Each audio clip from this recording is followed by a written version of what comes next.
Ryan Gosling as Officer K in Blade Runner 2049.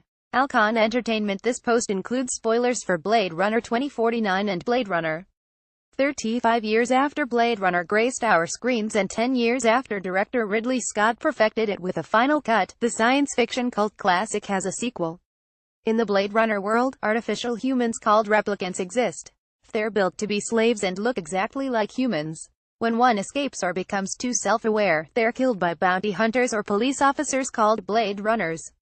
Blade Runner 2049 has a rival director Denis Villeneuve in the director's chair and sets up Ryan Gosling as the enigmatic replicant leading the movie.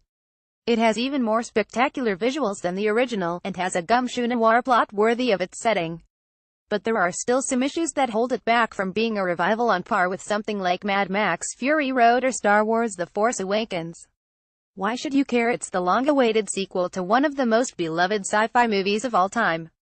The first Blade Runner movie was released in 1982, when Harrison Ford was known as Han Solo and Indiana Jones. Ridley Scott had just made Alien, and adventurous sci-fi movies were in demand. Blade Runner updated the plotty and romantic noir stories of the 1940s and 50s for the age of action-heavy science fiction.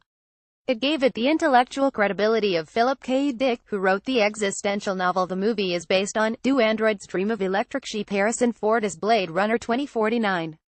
Alcon Entertainment The movie also leaves a major question unanswered, debated by fans to this day. Is Deckard, Harrison Ford's character, himself a replicant, and will that be answered in a sequel? Blade Runner got mixed reviews upon release and never spawned a franchise like Star Wars, Alien, and The Terminator, partly because Scott and the studio were at odds over the cut released in theaters.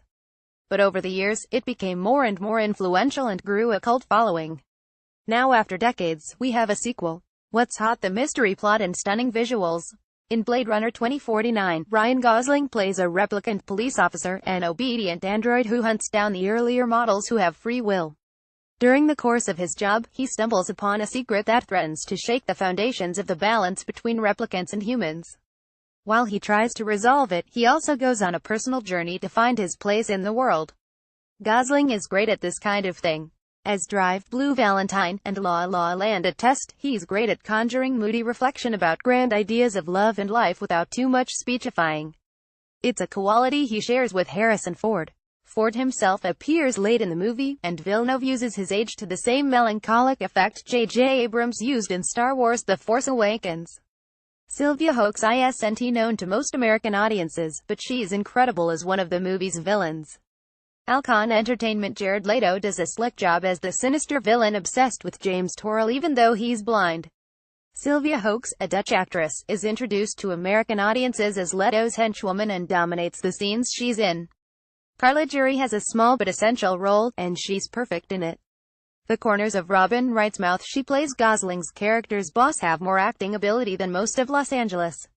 And Barkhad Abdi, who unfortunately isn't getting cast in enough movies, is a delight in a small scene. Robin Wright plays Lieutenant Joshi, who's in charge of Gosling's character at the LAPD.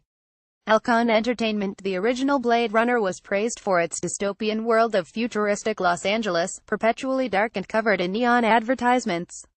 Blade Runner 2049 steps it up with her like AI companions, holograms, and a really big Sony logo. The company produced the movie. Villeneuve's Arrival had beautiful landscape shots and special effects. For Blade Runner 2049, he teamed up with production designer Dennis Gassner and Roger Deakins, one of the world's greatest living cinematographers, responsible for the look of Skyfall and No Country for Old Men. Deakins also worked as a visual consultant on Wall and How to Train Your Dragon. He's long overdue for an Oscar, and his work on this movie is worthy of one. What's not? It's hard to care about the characters.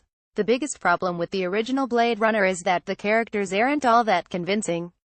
Harrison Ford is awesome as a gloomy bounty hunter, less so as a romantic one. Blade Runner 2049 has the same problem.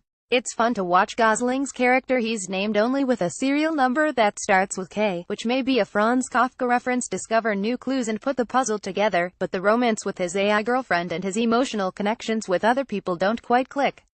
Both his character and Deckard are better as loners. And so when Gosling's character finally finds Deckard, late in the film, it doesn't feel so much like an emotional revelation. It's more like finding a legendary Pokémon and seeing the plot points culminate into the final sequence. Blade Runner 2049 is visually ravishing, updating the dystopia of the original movie with more futuristic ideas. Alcon Entertainment. Because the movie isn't too emotionally unconvincing, it's hard to care about some of the thematic ideas the movie plays up. Jared Leto's villain goes on a whole monologue about how pain is like love or something. Whatever. I just wanted to see more cool drone shots. The bottom line, it's an incredible achievement, but not quite a masterpiece. It's hard to make a sequel to a beloved movie 35 years later, much less with a new director. Ridley Scott still produced Blade Runner 2049. But this new movie does it and ups the ante with an imaginative cyberpunk universe, thematic continuity, and stunning set pieces. Sure, the existential pondering is overwritten, but it's rare that we get a $200 million blockbuster at least as thoughtful about it as Blade Runner 2049. Grade A. Blade Runner 2049 hits theaters on Friday.